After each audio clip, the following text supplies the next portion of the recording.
Close your eyes and imagine this. You're in a foreign country on the front line of battle. It's complete mayhem. Gunfire's just broken out. A car bomb has just gone off, throwing you from your position. Civilians are running for their lives. Not that you would be able to tell, because your head is gone hazy from the loss of blood. The ringing in your ears has never been worse, and your only hope is your fellow soldiers defending you. You see a medic in sight, running toward your aid, until suddenly they're gone.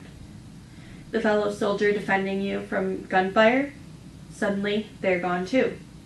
You may be wondering, where did they go? Why did they disappear? And there's a simple answer. That medic about to save your life and the soldier defending you from gunfire were both women. Women haven't always been allowed into the military. In fact, it wasn't until World War II that they were able to have active roles within it. As someone who has a loved one in the military, it's important that they have all the support that they need. Taking away 14.5% puts our loved ones at a greater risk, a risk that doesn't need to be taken. Women make up a vital part of the military. Whether they directly serve in combat, work in the medical field, or any other position, to win wars and to protect countries, you need numbers. Today we will look at the WAC bill that allowed women into the military and the struggles that women faced entering a male-dominated workforce. One of the first steps is understanding the role of women in the military, is looking at the bill that led to women being in the military. Before the bill passed, women still played active roles within the military, they just weren't recognized. It wasn't until World War II when women were seen as an essential piece of the puzzle. According to Military Law Task Force, women served in the military since the Revolutionary War, where they worked as nurses, water bearers, cooks, laundresses, and they have served in some capacity ever since. In the Civil War, women even disguised themselves as men to serve in combat. One of the most famous women is known as Molly Pitcher. She was known as the heroine of the Battle of Monmouth Courthouse during the American Revolution. According to the Encyclopedia Britannica, at the Battle of Monmouth, which occurred on June 28, 1778, Mary Hayes, wife of artilleryman William Hayes, carried water to cool both the cannon and the soldiers in her husband's battery, hence the nickname Molly Pitcher. Legend also asserts that when William Hayes collapsed in the field, she took her husband's place in the gun crew for the rest of the battle. Many men were drafted into the war for World War I, leaving behind the women to take over their positions. They were involved with the making of TNT, bullets, and other essentials to win the war. Unfortunately, they were paid less.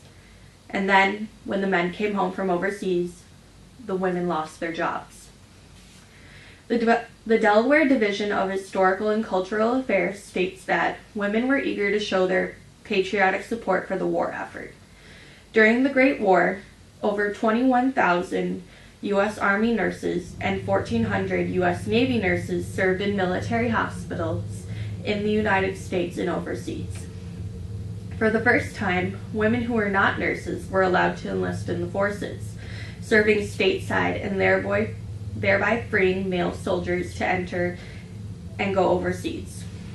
The Navy and the Marines accepted 13,000 women into active duty, and a much smaller number were introduced into the Coast Guard. Due to the active involvement of women during war times, the Women's Armed Services Integration Act was brought up for debate. Although the U.S. Congress in 1943 had given the WAC full Army status during the wartime, the WAC law was set to expire on June 30th, 1948. In the anticipation of the event, the leaders of the U.S. Army in 1946 requested that the WACs be made permanent part of their personnel. The law was signed into effect by Harry S. Truman on June 12, 1948. As the Women's Armed Services Integration Act, it enabled women to serve as permanent regular members of not only the Army, but the Navy, Marine Corps, and the recently found Air Force, according to Encyclopedia Britannica. While women were entering the military force, it still was a struggle for the men to include them into the day-to-day activities. With anything being dominated by one single force, change wouldn't come easily. And the same goes for the military. While it has always been a male-dominated force, and still is, women face the issues of bringing in a new experience and perspective to a male-dominated society. Valerie Fly, a student at UW Stout, found that a particularly controversial discussion in gender in the military. Prior to a decision made by Defense Secretary Ashton Carter in December of 2015, females were not allowed to occupy combat positions in the military. According to researchers, traditional attitudes that made people both uncomfortable with the idea of women fighting and unable to handle the images of mothers coming home in body bags. I was able to interview fellow classmate Lucas Anderson, who was a combat engineer for 14 years. He had this to say. In the end, female soldiers had to prove themselves in 2016. It was like they were trying to get into the cool kids club and had to prove themselves. When you have a tight-knit group that has been together for years, it's hard for anyone to come into that group and be welcomed with open arms. Valerie Fly also found that men and women in the military have shown patterns of mental health concerns, according to Southwell and McDermott Wadsworth. They found that post-deployment, more women reported symptoms of depression, while men were more likely to have issues with alcohol. Additionally, it was reported that women showed higher amounts of PTSD than men after injuries during deployment.